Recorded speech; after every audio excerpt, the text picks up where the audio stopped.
Hello and welcome to Connected. I'm Tomasz Koper, sitting in for Divya Gopalan. How often do you meet people supporting themselves through their passions? How hard is it to go from making art to making a living? Can manga and comic artists thrive in the age of the internet? Today, we continue on conversation about manga and comics in Taiwan and around the world. And inking and coloring our understanding of the topic with their expertise, we once again welcome Adina Zemanek, who is a lecturer at the University of Central Lancashire, and Stevie Suan, an assistant professor at Hosei University in Japan. Stevie, manga in Japan is obviously a massive, massive industry, and we can talk a lot about the artistic value of works from Japan, from different countries, but really, isn't it true that money talks? With this kind of investment, is there even a space on international markets for comics and manga that are not Japanese? Yeah, that's a good question. I think that's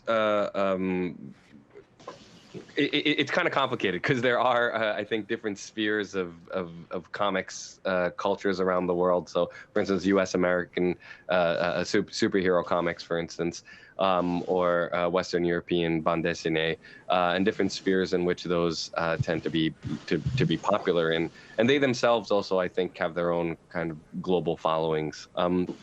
Increasingly, though, I think on the internet, with different types of distribution technologies, things like, social media, but also people able to kind of make subscription services and their own Patreons, etc. There is I think, increase in comics producers who are doing things on a, much smaller scale in terms of the people involved in the production. That, though, can have its own precarity, and I think, historically, for a lot of people who do make comics both inside and outside of Japan, it's not exactly always a lucrative and stable profession either. And Adina, what is the business side of the Taiwanese manhwa industry like? Can Taiwanese artists, maybe outside of the top 5, top 10, support themselves through their artistic work? Well, many of them cannot and need to combine creating comics with other kinds of commissioned work. For example, because many of them study design, many of them also do design work or illustration as well as comics. But I would say that during the last few years, the government investment in developing comics in Taiwan has also made it easier for artists to focus on creating comics. So generally, this occupation is a precarious one, as in Taiwan as well, as Stevie said. But it has been easier during this recent few years. So what has happened that made it easier? Is it just government subsidies, or is it also other forms of transforming the industry? Well, there are many aspects to this. A major incentive, a major factor has been government investment indeed.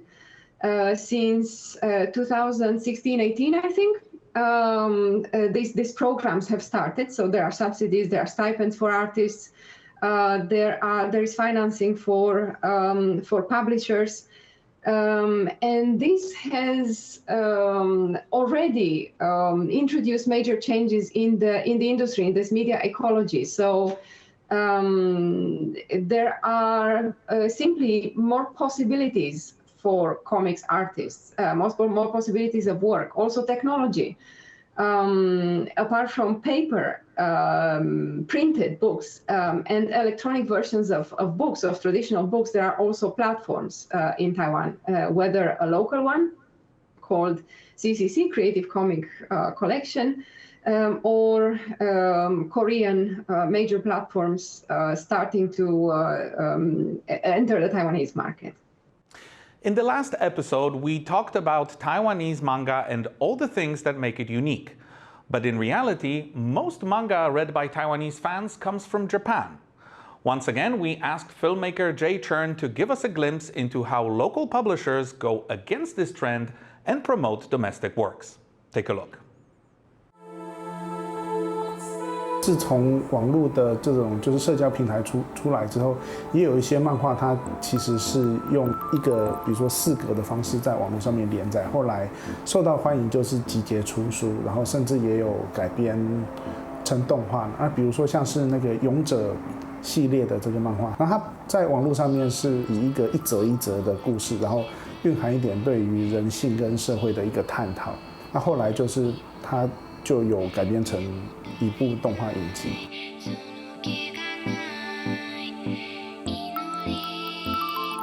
其实我们还是可以观察到一些漫画家，他们是可以盈利，然后就是营生的。那只是可能人数相对而言是比较少的。那另外就是说，可能台湾之前是比较缺乏像日本这样子很健全的一个工业化的一个环境。In Taiwan, 90% of the manga and anime market is dominated by Japan, making it very difficult for Taiwan's local manga artists to compete. However, Ocean is looking hopeful, seeing sales of Taiwanese manga improving each year. He is also looking into using AI and new technologies to promote Taiwanese manga to a worldwide audience. For the full version of the video, visit our website or YouTube channels. Adina, do you share Ocean's, the publisher's, optimism about the future of the manhwa industry here in Taiwan? Well, definitely, because as I mentioned, there is during these recent years, I've seen an unprecedented flourishing of the unprecedented production in Taiwan. So there are more artists, more works, more avenues, more platforms for publishing, and also concerted efforts by the government to promote Taiwanese comics abroad to international audiences. Well, Stevie, Japan, I'm sure, wasn't always the manga industrial powerhouse it is today. So can you tell us, are there any parallels between what is kind of happening right now in Taiwan and how the industry got started in Japan?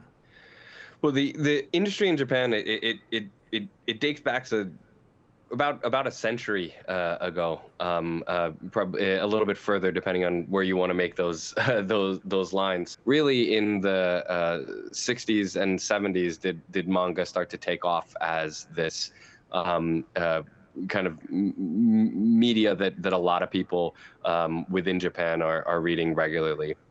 Part of, I think, this really big shift is oddly a shift in format, where when manga started to be standardized within what's now known as the tankobon format, or the kind of standard booklet size that we see, that it wasn't just isolated to magazines or for rental shops, but also something that was easily accessible to people, but also portable and able to be moved around. So perhaps some of the parallels, I think, are in this new shift that we're seeing now to even within Japan, digital manga becoming a real powerhouse.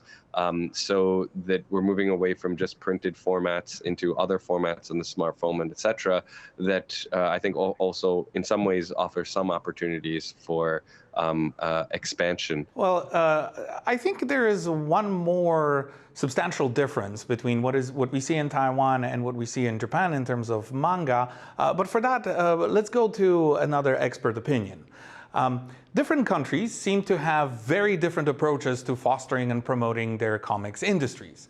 So we once again turn to Zhuang Yongxin, who goes by his pen name Xiao Zhuang, to tell us what sets the Taiwanese manhwa industry apart from its neighbors. Take a look.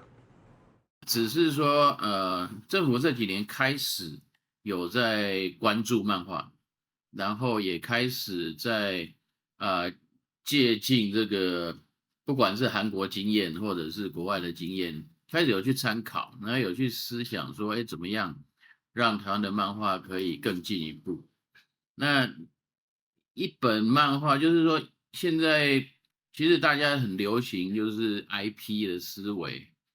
就是说，如果漫画它本身不要停留在它最后只是一本书，而是它是一个 IP 的创造，那可能漫画是一开始，但是这 IP 还要往后持续的去延续的话，那这个其实很需要各个不同产业的整合。那当这个产业有整合的时候，市场规模才会变大，那也才会改变这个创作的模式。那我们现在的模式都是手工业嘛，就是说，都因为你就是抽版税啊，然后收稿费啊，所以你当然就是一个人做。那一个人做有个好处就是它会产生很多的风格家，因为你都是一个人在掌握，所以很多人如果你个人有特殊的风格，它很容易产生出来。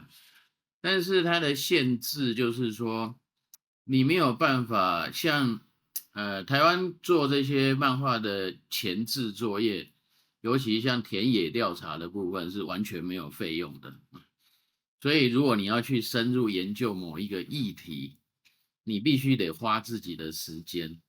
那但是当你有一个 IP 的规模，比如说这个题目原本它就是要变成漫画、变成剧本、变成其他的东西的时候，那可能透过投资，透过政府的补助也好，企业的投资也好，那我们就只是在做这个 IP 的一部分，那你才会开始有这些费用会进来。但是他这样一做出来，我们也会看到说他们所有人物的设定都是为了日后要做公仔，所以正面、侧面、背面长什么样子都很确定的，头发的角度、眼睛的大小、人物身高的比例，它就是一个像生产线的模型。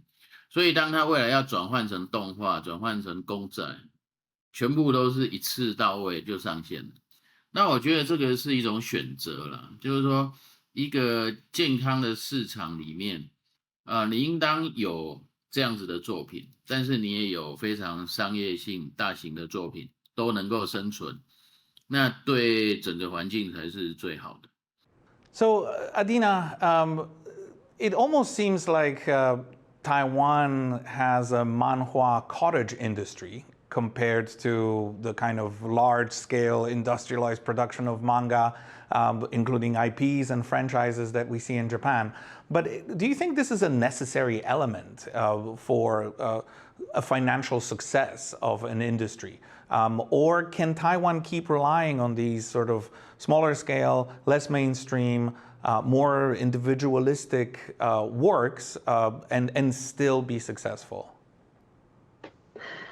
Well, this issue has many aspects. One thing that just came to my mind right now as I was watching the clip, the recording with Xiao Zhang, was the fact that I have heard Taiwanese publishers, saying that Taiwanese artists are not yet mature in terms of storytelling skills. So many of them simply do not have the skills or have insufficient skills for developing a long narrative. So they are still practicing in this respect. So that's one of the things that still needs probably development in Taiwan. There is, on the other hand, a push from the government to encourage this transmedia merchandise, this kind of financial plans of developing narratives or characters across a variety of media. There are initiatives in this direction, but also in this individualized. I think that this individualized pattern will also be maintained because of Taiwan's connections. One of the reasons may be Taiwan's connections with European markets. There are Taiwanese artists publishing their works first in France, for instance, and then being translated or adapting their works for publication in Taiwan. So I think that both patterns would be viable. So, Stevie, Adina mentioned long-form storytelling, these serialized manga that often get turned into anime. But I know there are voices of criticism saying that this is a way to sort of pad out the runtime of an anime or a way to just sell more issues of a comic book. Do you think that this is a sort of creative trade-off that artists are making in order to sell more issues to kind of sustain their incomes? So I think that's part of it is, I think, a matter of perspective. I think that there's, especially for something like manga and for anime in particular, there's a lot of conventions, and in Japanese the word is often called like oyakusoku or yakusoku goto, which is like directly meaning like what's promised. But I think it's better translated as something like convention, maybe cliche, but something like what's expected of from readers. And so I think a lot of these narrative patterns and kind of extended story arcs is also what people want. They like to have, extended stories that go over years and years and years, or they get really attached to characters, and the certain patterns that we see in these works really facilitate that quite well. So in my view, I think it's actually kind of a creative tool to be able to utilize and rely on these types of conventions. I know, I see Adina wants to jump in here. Yes, I wanted to add that actually I can see a tendency of serializing in the sense that one work has increasingly many volumes in Taiwan as well. So yeah, in terms of this developing storytelling skills across a long and serialized narrative in many volumes, this is present in Taiwan as well, increasingly, I think. So, well, serializing stories is one thing, but do you feel that there are other trade-offs, other sacrifices that creators make in order to fit into this industrialized production process of manga turned into anime, turned into figures, turned into cards, turned into other forms of collectibles? Stevie, what do you think? Well, I think, yeah, it's a bit of a give and take, I think. So as the artist who we were just watching pointed out, there is this kind of this understanding that you're going to have the media made, this particular character made into another media. So that's going to affect, I think, a certain degree of the type of expressions that are available. On the other hand, it also opens up a whole repertoire of tools and character design styles and line work styles that people are already receptive to and engage with. So I think that's kind of the trickiness of this type of, I guess we might call it like a type of creativity of borrowing this type of visual language, where on the one hand you kind of are forced within these types of patterns and you can add your own twist to it, but on the other hand it allows you to have a ready vocabulary to work with, and also people who are receptive to them. And your expression of it also adds to that mix. Well, there's one aspect of the industry that we haven't talked about yet, connected to the internet, which is, as we all know, changing everything. So again, let's turn to an expert opinion.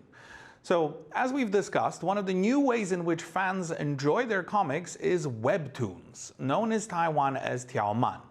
These are designed to be viewed on a smartphone and are blowing up in countries like Korea. At the recent comic exhibition in Taipei, we caught up with Zhang Yinjie from the Creative Comic Collection, a platform under the Taiwan Creative Content Agency. She told us a bit about Taiwan's efforts to enter the webtoon market. 那我们这边主要都是在呼吁，就是台湾的原创漫画家为主。那我们的平台上，就是有进行相关的连载作品的连载。那这边的话，也会以创作者以台湾为主。那相关的作品量非常的丰富，有包含就是幽默啊，或是爱情，或是搞笑，或是历史，或是少年冒险等等丰富不同的作品。我觉得台湾的漫画其实受日本的漫画影响蛮深的，对。但是在台湾的漫画创作而言，其实作者们会加入更多自己的一些心路历程进去发表创作。那台湾的创作者其实是很天马行空，因为有可能是从台湾的职人的部分，或是一些地方的小故事，或是一些历史的文化，都可以衍生成一部漫画作品。So, Stevie, what has been the impact of webtoons and this new way, this transition from the medium of paper to a phone screen on the industry overall? Well, definitely the digital manga in both Japan and elsewhere in the world has really skyrocketed and exploded. One thing that certain recent research has pointed to is that the paneling style of scrolling manga versus the paneling style of traditional paper manga tends to be quite different, often with larger uses of negative space in scrolling manga to make it easier to move through. So in that sense, it's becoming so popular that in fact, certain, I guess, I wouldn't call them trends, but certain types of, we might think of it as simplified versions of paneling that has been kind of inherited from this digital manga style has also found its way into somewhat traditional printed manga, or really manga that's made for in the traditional format of 2 pages instead of scrolling. So I think there's probably going to be a bit of a negotiation for some time as we start to globally get used to these different types of formats of publishing manga. And Adina, platforms like CCC they still have a lot of catching up to do to giants like Webtoons from Korea. But is this maybe an opportunity for Taiwan, this kind of new aspect of the medium that is just now appearing, just now gaining traction and popularity? In other words, should Taiwan focus this aspect of the manga industry? It is already focusing on this aspect of the manga industry, not only because the Taiwan Creative Content Agency is now administering this or having this established this platform CCC that is modeled on Webtoons platforms. Also because, as I mentioned, Webtoon platforms are also now active in Taiwan as well, and they have their Taiwanese offices. And also the Golden Comic Award is granting awards to creators publishing their works initially on this sort of platform. So this is already ongoing in Taiwan. It also has implications for how artists debut, how they are trained, how they earn. Publishing comics on platforms also involves artists making their debut and not necessarily being trained in creating comics. Amateurs who happen to be successful on this platform, so they are launched. This in Taiwan is not yet happening to that extent, I would say, because much of what is published on the CCC platform is already published, are works that are already published in printed version. And I don't know how the CCC platform functions in terms of remunerating artists for their work. But in this respect, I think that this platform differs from the well-known Korean ones. As Taiwan is trying to promote domestic and foreign consumption of comics and manhwa, can Taiwanese works resonate with fans in far-flung places of the world? Svitlana Pryzinchuk, the CEO of the Ukrainian publisher Safron, talks about the challenges and opportunities for Taiwanese manhwa. Take a look. It happened that the first title we basically published in December 2021, a few months before full-scale war. And but even immediately they started, the sales were very good until the beginning of war. That, of course, in terms of size, it's uncomparable with Japan, and maybe it will never be comparable, but as being very, very original on the market, as be very, had, their own base, had their own name, they had to have this brand of Taiwanese manhwa. The challenge is, I think, from if I would be a Taiwanese person who is in charge in this, it means that basically that to find more and more local partners in different countries, for example, like European countries, to support them in terms of publishing the Taiwanese manhwa in their countries. And I think it's a good time now for this, now, because of the geopolitics changed a lot since 2022, and this is a golden time for Taiwan. It's a golden time for Taiwan to use all this soft power to reach European audiences, to reach people, to reach countries that before was not that possible. Well, these are some encouraging words. Unfortunately, they will have to be the final words that we hear in today's show because we have arrived at the end of our time. Thank you very much again to Adina Zemanek, who is a lecturer at the University of Central Lancashire, and Stevie Suan, who is an associate professor at Hosei University in Japan. And thank you to our audience at home for sticking with us through this two-part journey through the fantastic and creative world of manga, manhwa, and comics. It's been great to have your company. Goodbye and stay connected.